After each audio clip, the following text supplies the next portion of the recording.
The views and opinions expressed on this podcast is solely of the creator and do not necessarily reflect the views and opinions of the listeners. Listener discretion is advised.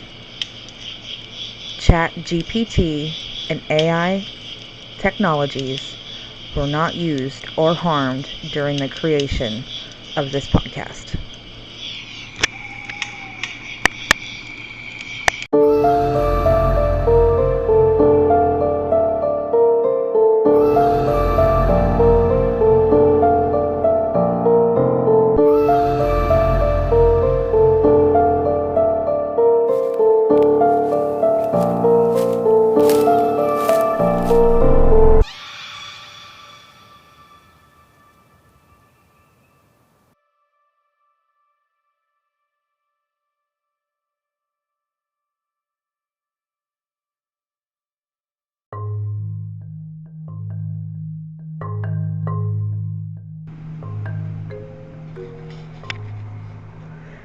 Hello friends, and welcome back to Under the Moon Paranormal Ohio Legends. It's officially fall, it's officially spooky season, it's officially the most wonderful time of the year. The trees are about to show us how to let dead things go and how beautiful it is to see things come and go.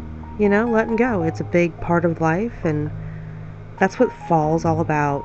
The veil is thinning, the spirit world trying to connect to us all, I think, in a bit stronger fashion than normal. And let's talk about September's full moon.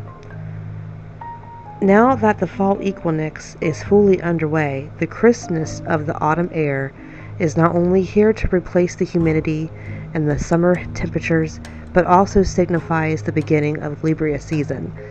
As the sun continues through the cardinal air sign, everyone's setting their sights on socializing and prioritizing partnerships, friendships, and whatnot. Free of Mercury and Venus retrograde, you'll be able to see potential cuffing season candidates more clearly. This time of year is perfect for engaging new romances, since everyone will be surrounding themselves with like-minded individuals who are only interested in keeping things balanced. With that being said, the September 2023 harvest moon is asking every sign to put their canoodling on hold for just a few days in order to prioritize solo endeavors. So, if you've been lost in the flirtatiousness of the season, prepare to fall back in love with your ambitions. Taking place in the cardinal Aries sign, September's full moon is illuminating everyone's desire to take action. Since Aries is a Mars-ruled sign, everyone will be encouraging to give their independent pursuits one final push before slowing down the fall season fully sets in. While joining forces with others is one way to succeed, there are also goals that you're able to best accomplish on your own. Since you show up better in relationships when you're satisfied with how your own achievements are going, but the Aries full moon is your chance to refocus on what lights your life. Separate from everyone else. Being a little selfish doesn't have to be a bad thing. So, it's a harvest moon, and we're transitioning into fall. I love October, you guys. Absolutely love October. I'm so excited. So, just a few announcements before we start the program today. If you want to support the show, there's a few ways that you can help. Yes, you, the listener. Just remember, this show is independent. I research, record, and edit everything all by myself. I keep the bloopers in my show, like how I pronunciate things and, just mishaps and whatnot. I like keeping that in the show. Not only it takes time to edit and I work full time on top of this, but also it keeps it real. It makes you know that I'm just here trying to tell a story, trying to give you the haunted histories of Ohio. That's just me, okay? So, follow the show on Spotify or Amazon. Rate the show. Share it with a friend. And downloading an episode, also for some reason, that helps out a ton. Alright, now let's get into today's episode.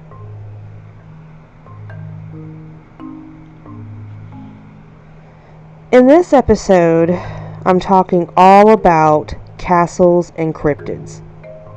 Imagine Ohio having these beautiful castles and creepy cryptids. Well, it's Ohio, so I guess anything's possible. So our first stop is going to be Franklin Castle. It's also called Ohio's most haunted home. Alright, so let's talk about Franklin Castle.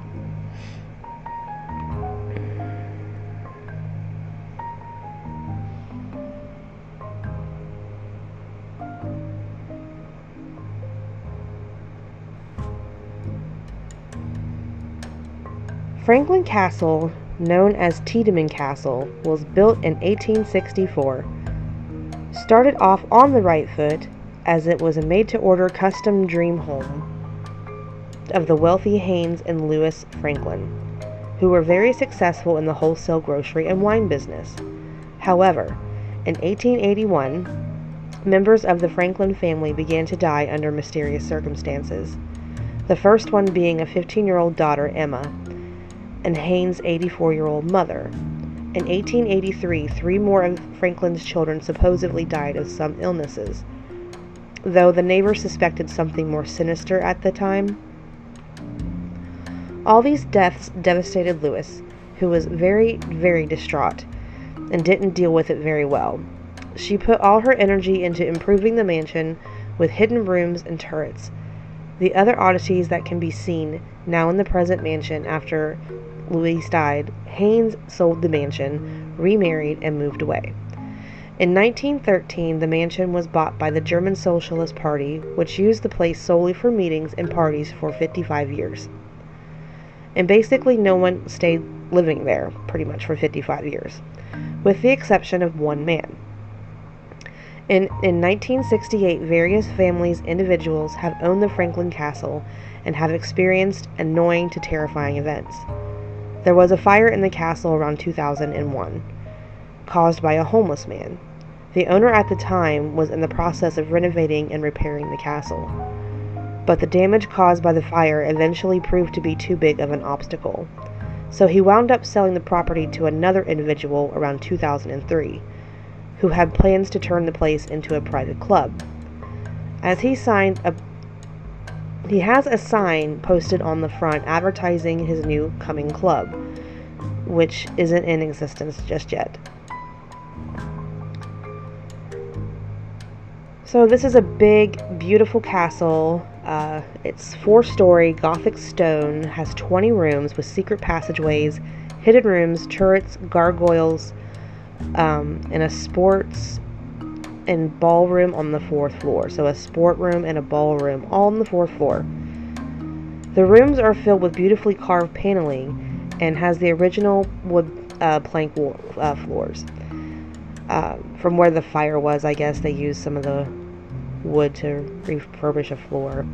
However, this gorgeous, one-of-a-kind mansion/castle has an infamous reputation of having an evil and dark brooding secret or two, as well as being haunted by some very disturbed and if not sinister entities that have terrified and annoyed the living. Behind the castle there seems to be another living unit above the garage, which must have been an old carriage house. So if you visit the castle, it has a creepy, sinister feel to it, like no other haunted place anyone has ever visited. Besides having all the windows boarded up and the rundown condition of the yard, its persona gives one of the goosebumps and radiates uneasy feelings, which jumps out at the visitor. So the claims of the manifestations, I'm going to read a couple of them for you. There was this man named Samuel Muscatello, was one of the owners of Franklin Castle. He turned it into a church and gave tours to raise money. One photographer, while sitting downstairs with the owner, heard a woman call his name. When he bound up the stairs, no one was there. A disc jockey who took a tour saw something that shook him up, but he wouldn't share what happened to him. When John Webster, who came to the castle to get info for a radio program on hauntings, something ripped a large tape recorder off his shoulder and threw it down the stairs, smashing it into pieces. Muscatello sold Franklin Castle when the church idea did not work out. Let me read you another one. Whatever was occupying the top of the 2 floors wasn't satisfied with only having half of the floor space. On Halloween, the phone rang around 12 a.m., waking up Mrs. Romano. On the other end of the phone, a voice, which sounded like it came from the grave, asked her, "Can I sleep with you tonight?" Perhaps it was one of the ghosts from the dead children wanting some comfort. Mrs. Romano screamed and threw the phone and vowed to never answer another phone call in the middle of the night. About a week later, Mrs. Romano woke from a deep sleep and found herself in the middle of her bedroom floor, screaming so loud that she had lost her voice. Some unseen presence was screaming with her. In another occurrence, some unknown presence pulled from the covers down off the bed off the 2 oldest boys.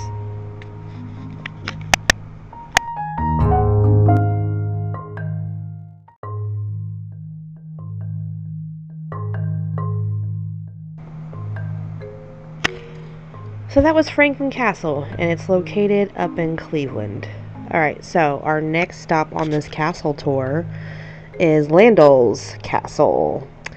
Landol's Castle is one of America's most unique lodging, dining, corporate retreats, and wedding destinations. Whether you're looking for a special night out for a dinner, romantic weekend getaway, business retreat, or your dream wedding, Landol's Castle will not disappoint. Landol's Castle is the result of one man's love for medieval European castles.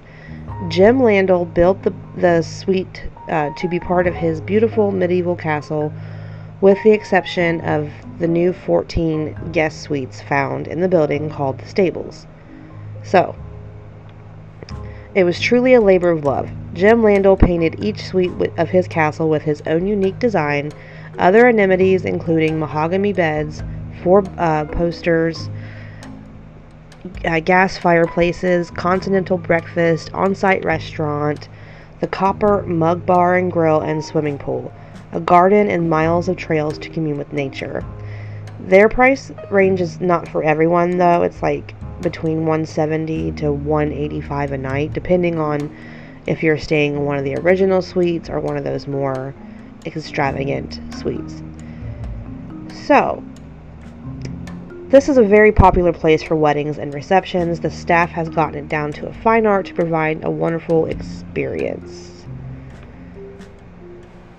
So here's a little bit of the history.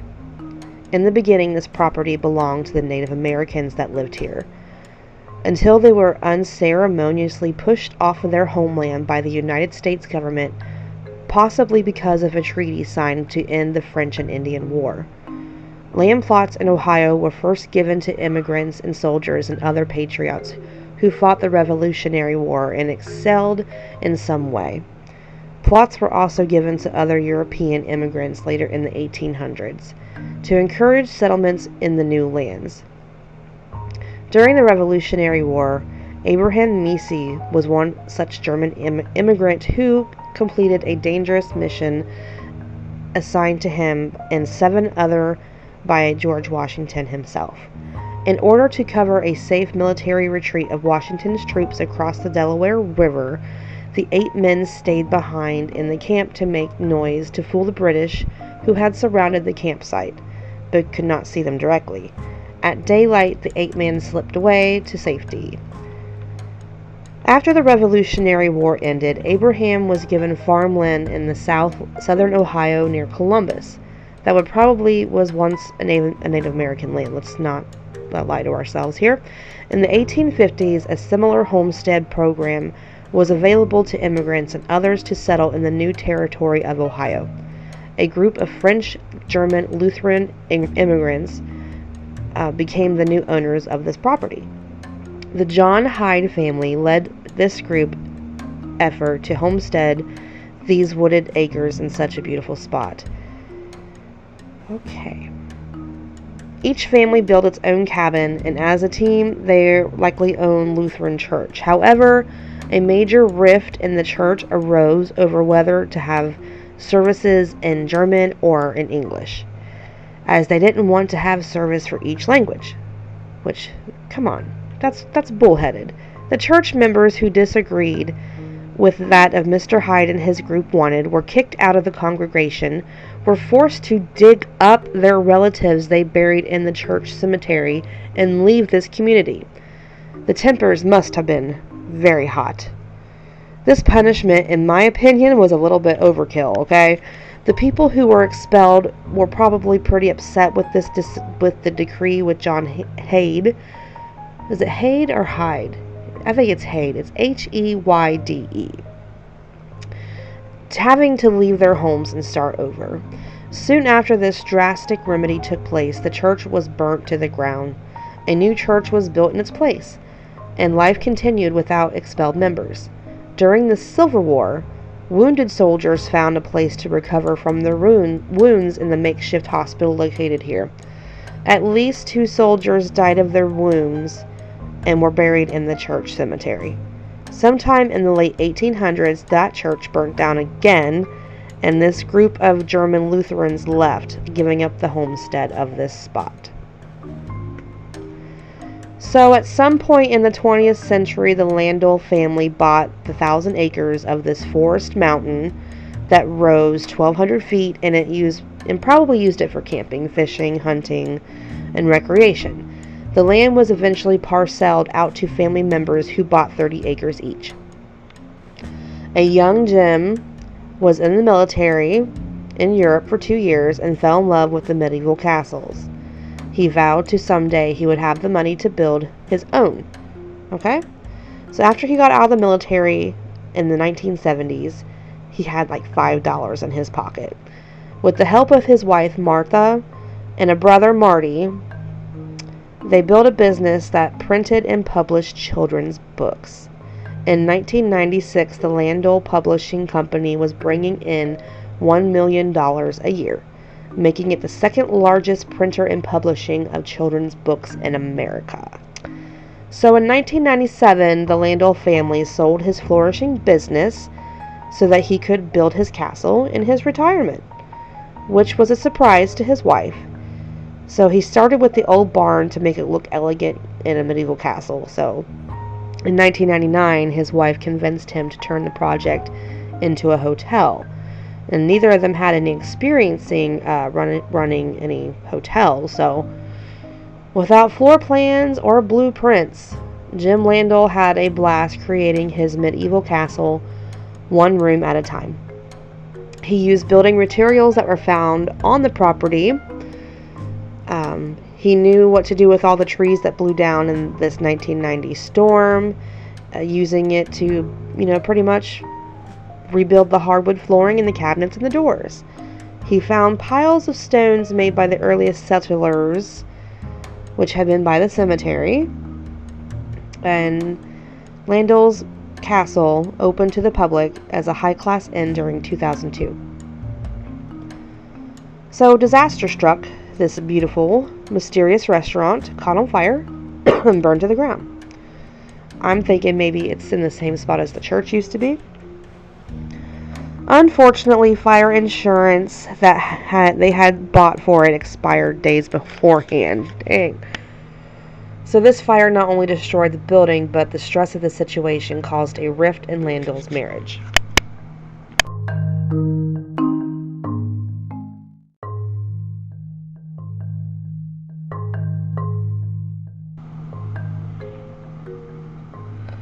Jim and Martha got divorced about a year later.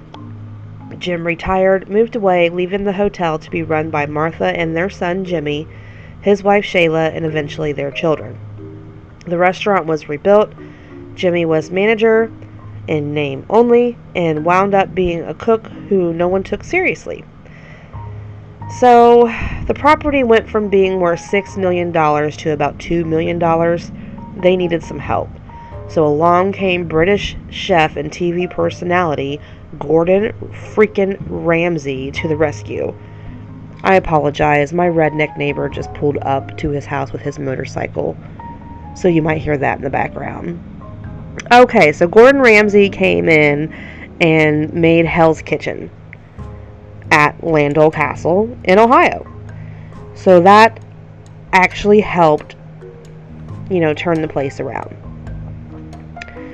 So today in 2023, they have taken precautions against fire and have probably found ways to calm the unhappy spirit who is bent on driving them from the castle or burning it down. There's also where it says during the Civil War, the 2 soldiers that died on the property, they might have attached themselves to the land, as well as Native Americans. One angry spirit did its best to scare people and burn down the castle because of the hurts it suffered while alive. And we can't let go of its anger, so it lashes out on the living. This aggressive behavior didn't start until the stables was built in 2018.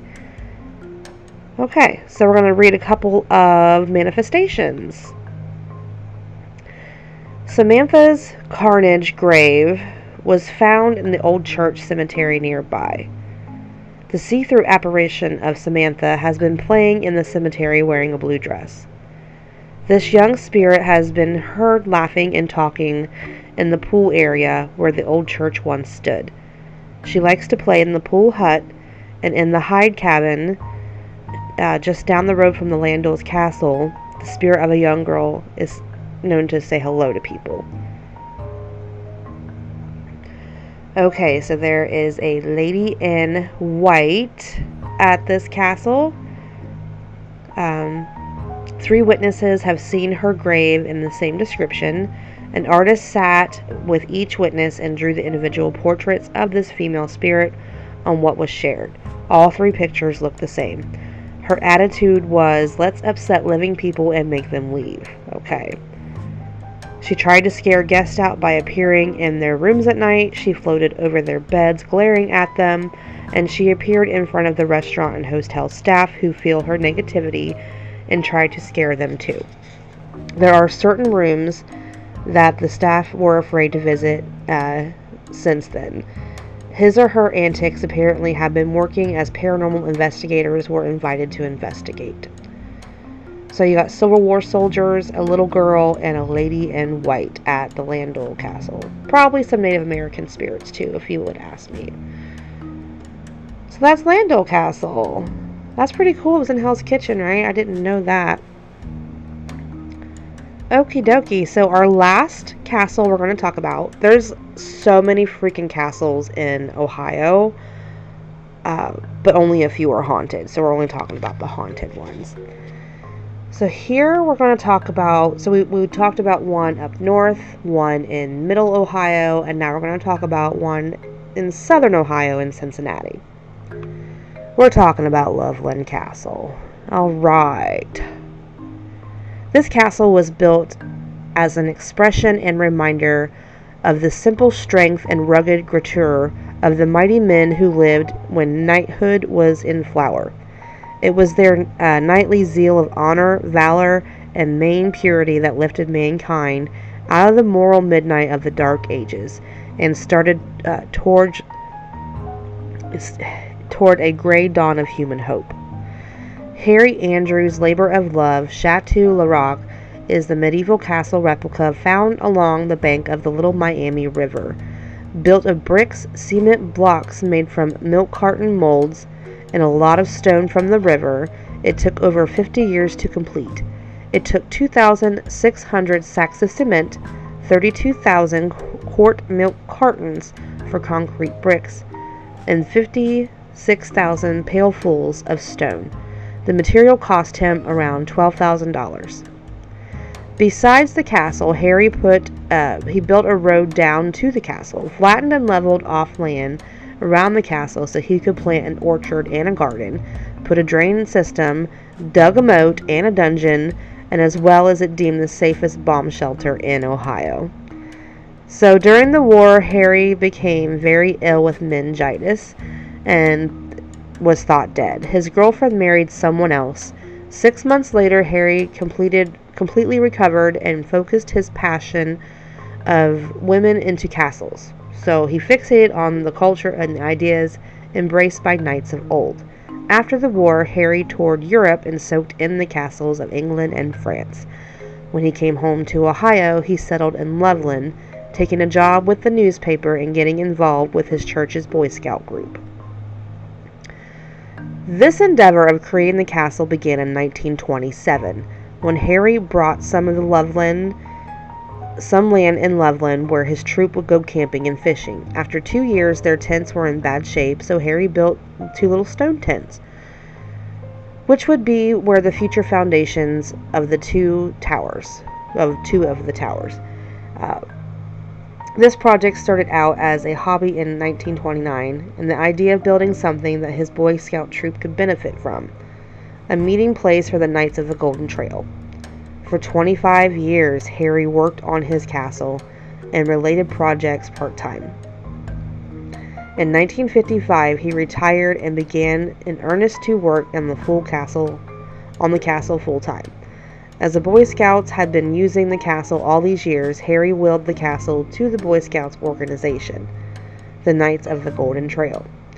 This group of men have restored and done the upkeep on the castle, run the museum, and run the activities, host weddings and parties held there, and are very active in the Boy Scout program, called Overnights, the most popular scouting activity, offering opportunities for campfire skills in sword fighting and storytelling.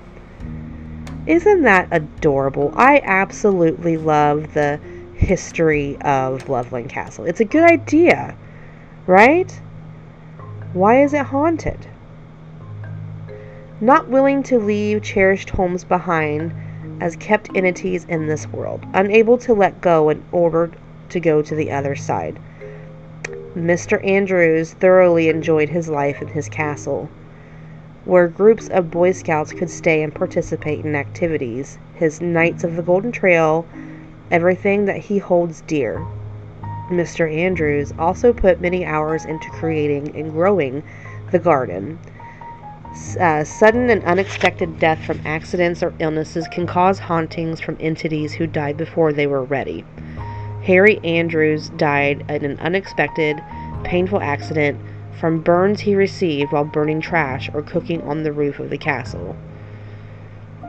A man and his wife had built a cabin in the area in the front part of the cave. Living in this half-cabin, half-cave, which was located just down the river from the castle. They made their moonshine in the cave one day. Mr. Andrews and his staff heard the huge explosion. They went down to the cave and found the wife had been killed when a whiskey barrel landed on her with a tremendous force from the blast. Spirits have been known to attach to favorite items they had while they were alive. In his castle, Harry Andrews has English, French, Viking artifacts, like a real suit of armor and weapons, which he bought from Europe. So we are going to read a couple of reports of ghosts here.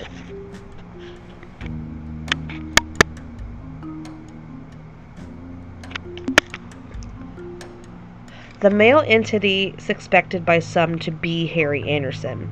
A dark shadow has been seen moving up the spiral staircase to Sir Harry's old room. A slamming bathroom door in the ballroom, done by an unseen presence, got the attention of 2 members of the Knights of the Golden Trail. This began an investigation by one of these men of the pipes, and it was discovered that the septic tank was about to overflow, which would have caused a real mess in the garden.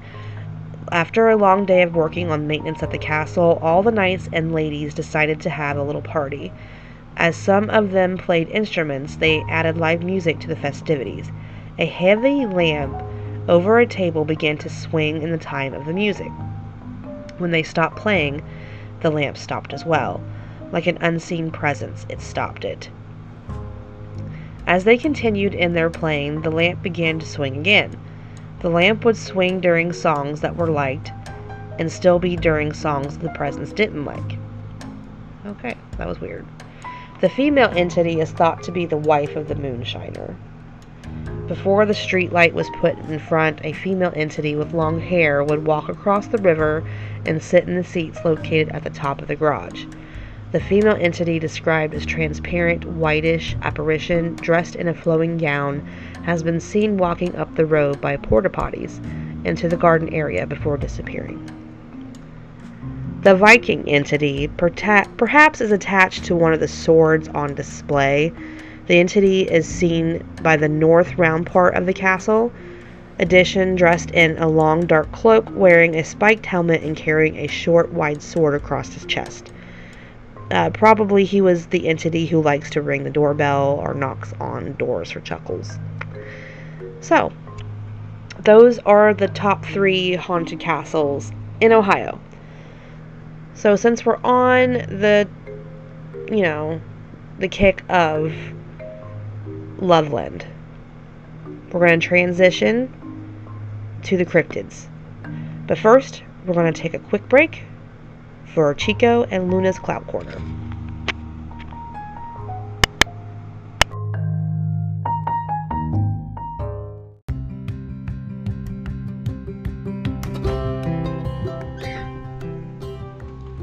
Boy, do I have an awesome little business to express my love for with some amazing people.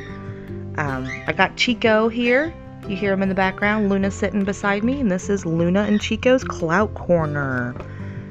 This month, I want to talk to you about the Knotted Ravens in Lynchburg, Ohio. They specialize in woodworkings, fiber art, esoteric supplies.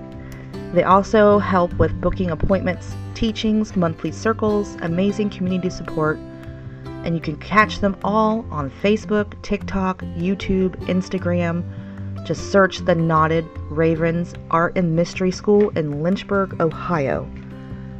And in Stacy's own words, the owner of this business, her own words are, "We love our business because we get to make magic every day while also helping people express and live their best magical life." Now that is awesome. Now I'm looking through some of the products that they have on the website, and let me tell you, she hand makes these beautiful crocheted characters, such as she's got a little chunky bat, she does a Mothman, Anubis, Ghost Slasher, the Boogeyman from, The Nightmare Before Christmas, and I am wanting her to make something for my friend Courtney for Christmas, and it's going to be amazing. She does ruins, tumblers. There's so many amazing products on this website. Like, you guys just got to check out the wood burning pendulum boards. It's amazing, and I definitely am going to order my cats one of these little catnip doobies that she's got up in here. Earrings, like, there's just so much on this website. She's got herb blends, like, there's just so much to look at through the website. So check out the Knotted Ravens in Lynchburg, Ohio.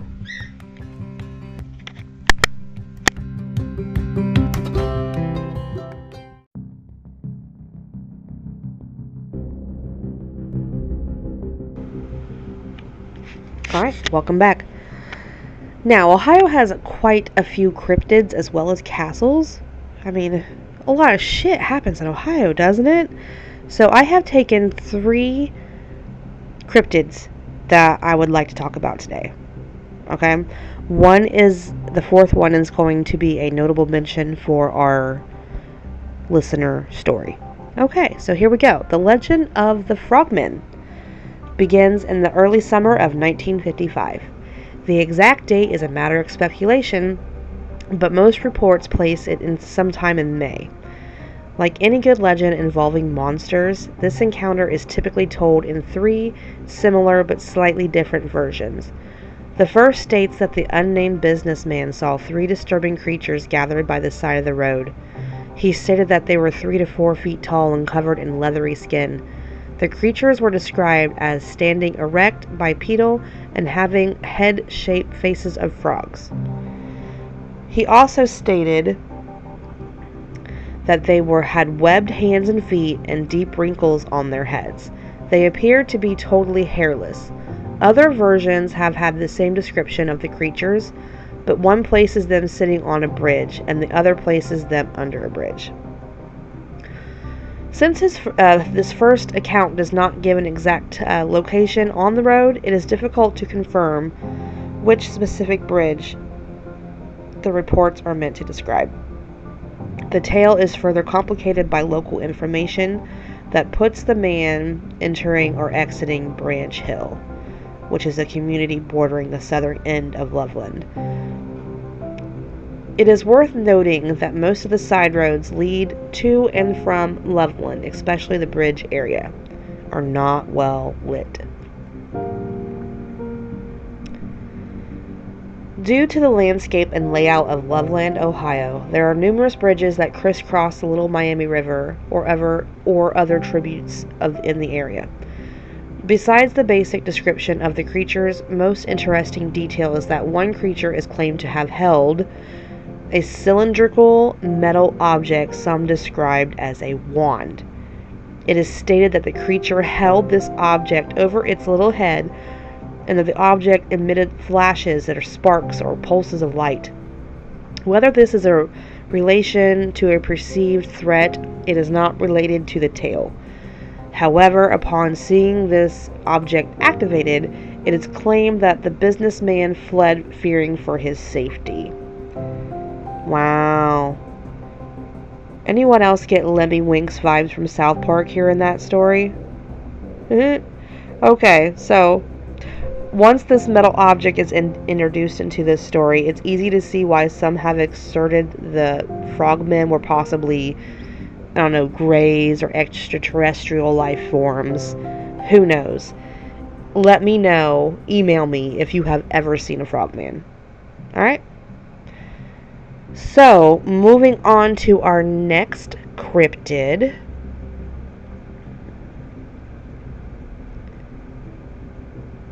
We're going to talk about the werewolf of Defiance, Ohio. I didn't know Ohio had werewolves. And here lately I've drove through Defiance like not too long ago. Never occurred to me that this place was creepy enough to have a werewolf. So when you think of werewolves, Ohio may not instantly spring into your mind. However, Ohio is surprisingly full of gripping werewolf accounts and experiences that I didn't even know was happening. Okay? So, on July 25th in 1972, Ted Davis, a railroad worker, was on the Norfolk and Western train lines. As he worked, he noticed something strange. He saw two hairy, huge paws on the ground in front of him. Confused and likely scared, he slowly raised his eyes and saw before him a creature at least 6 feet tall, hunched over, and holding a large wooden board. Before Ted had a moment to react, he hit Ted on the shoulder and ran away. It appears that in Ted's telling that this attack was totally out of the blue and perhaps even pre-planned, as the creature had brought a weapon. Just a few days later, still processing the events from earlier that week, Ted and his colleague Tom Jones were out back working. On July 30th, they both witnessed the return of this creature. They saw it at a safe distance, prowling in the bushes. The wolf-like creature, startled, ran away. The men decided to file a police report in hopes of warning this potentially dangerous creature would spread. The police, despite of the weird happenings, agreed to start an investigation. Chief Donald Breckler is said to the news media, "We don't know what to think. We didn't release it to the news media when we got it first reported about a week ago. But now we're taking it seriously. We're concerned about the safety of our town people." The third sighting occurred, but don't worry, for once Ted was not involved. A grocery store employee was driving home from a late shift when he saw an impossibly large dog-like creature, matching the previous descriptions, run out in front of his car. A slight panic began to enter the town, and several newspapers, including the Toledo Blade and the Defiance Crescent News, covering the strange sightings in general It was agreed that the werewolf was large, at least 6 foot, and humanoid in some way. Some reports even said it was wearing blue jeans. Straight up out of Teen Wolf. Whoa. It was also reported that being bipedal was severely hunched over, so he had a hunch to him if he was standing up. Newspapers did report interesting enough that none of the events happened during a full moon. Okay. More reports of potential werewolf sightings came flooding in for a few weeks. Everyone was on high alert, but then the reports fell away and Defiance werewolf was not seen again in the summer of 1972. Interesting. So it seemed like it was just one time in the summer of 1972. So, what do you think about the werewolf? Anybody seen a werewolf in Ohio? Email me at underthemoonparapod@gmail.com. Okay, so our last astonishing Ohio legend is the legend of the Ohio Grassman.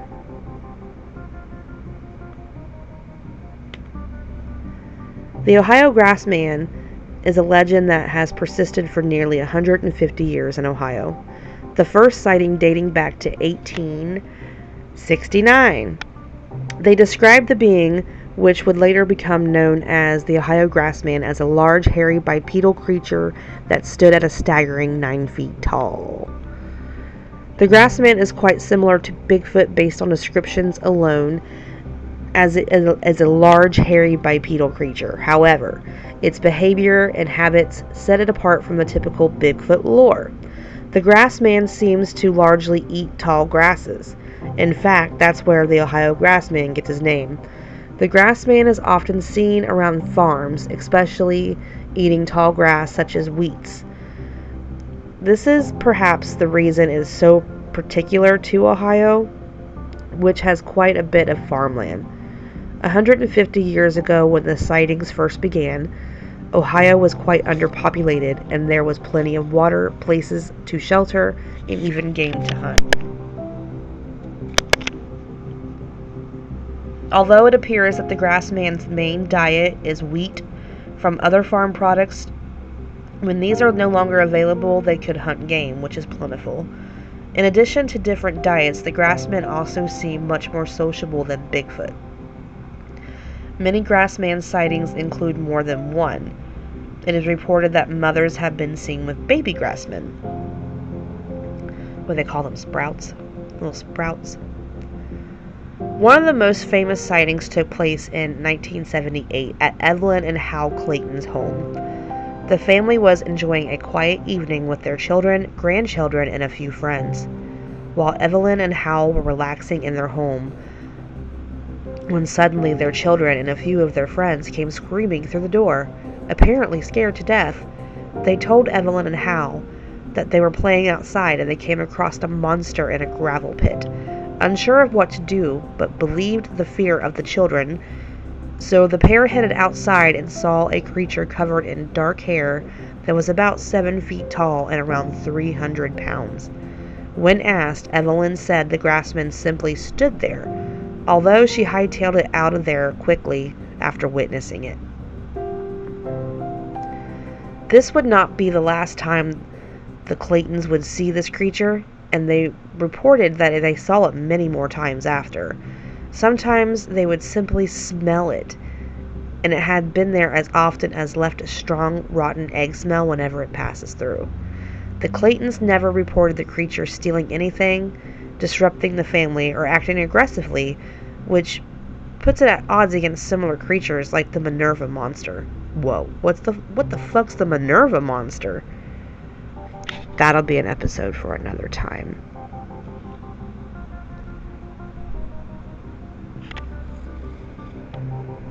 So, if you listen to Theories of the Third Kind, me and my husband actually was doing an On the Scene about Mothman that turned into a discussion about Grassman. So go check that out. I think it's called the Westall UFO Incident on Theories of the Third Kind. So, those were my top 3 cryptids and my top 3 castles. Now, this listener submitted story is actually an article I had found while researching for this episode. When I read this article, I remember hearing about it when we lived at our old apartment complex. Okay, so the Carmel Creature in Highland County is a puzzling humanoid sighted in Carmel, Ohio. The Carmel Creature is a tall and gray with presumably no arms and long muscular legs.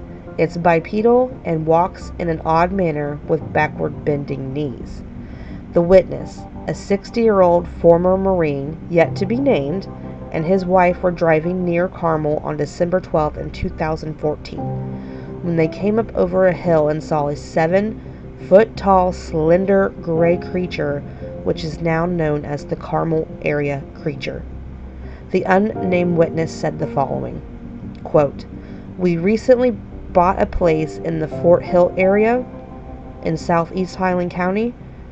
We first noticed about 30 days of living here that we suddenly have a perfect circle that stays fresh green no matter what the weather in our front yard. On Friday night, the 12th, we were driving home after turning on Carmel Road, which leads to our road. We went around the curve by the Carmel Church and then end up in a small incline, and approximately 10 feet over the incline in front of our truck, the alien ran across the road and into the woods." Unquote. The man who allegedly seen this creature this 12th of December was contacted by the Mutual UFO Network, MUFON, who say that they'll be interested to find out about similar sightings in the locality.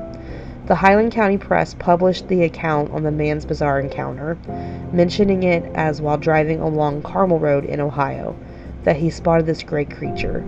According to his account, the creature had long, muscular legs, no hands, no face, and the knees fitted backwards. The anonymous man is also a former U.S. Marine, a skeptic, according to his wife, and she says, quote, "My husband saw it. He is a skeptic. I'm almost 60 years old. He's a proud Marine. He wouldn't have admitted to seeing it if he hadn't been in shock. I had him draw it for me when we got to the house. He says it was asphalt gray and was about 7 feet tall, no arms that he could see, but muscular legs, no jawline, and its legs were bent backward and it leaned forward as it ran." I am going to use that Carmel Creature picture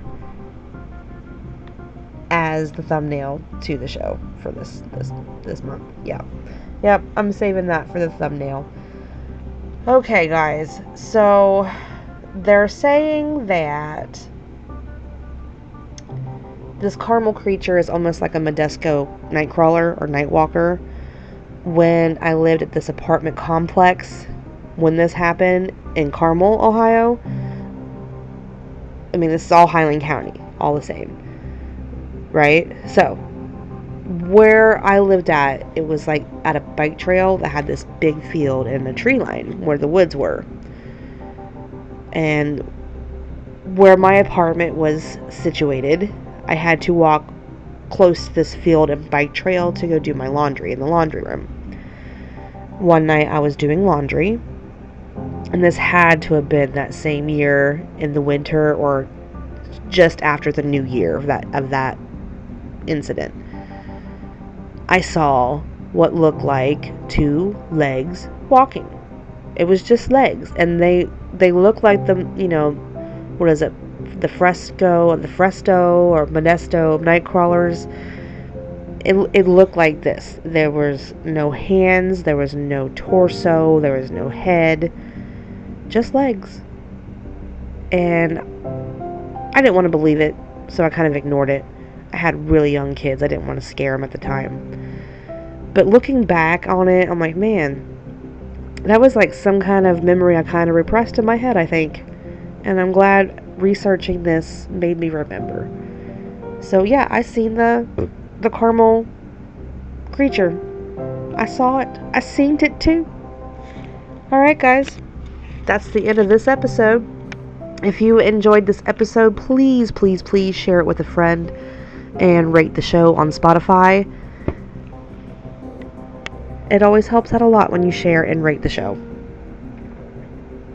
So join us under the next new moon for the next topic for the spooky season episode, the October episode. I promise you guys, it's not going to disappoint. And don't forget to check out theknottedravens.com for all your esoteric metaphysical needs.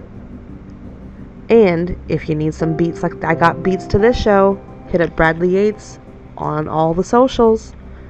And always, my friends, stay spooky.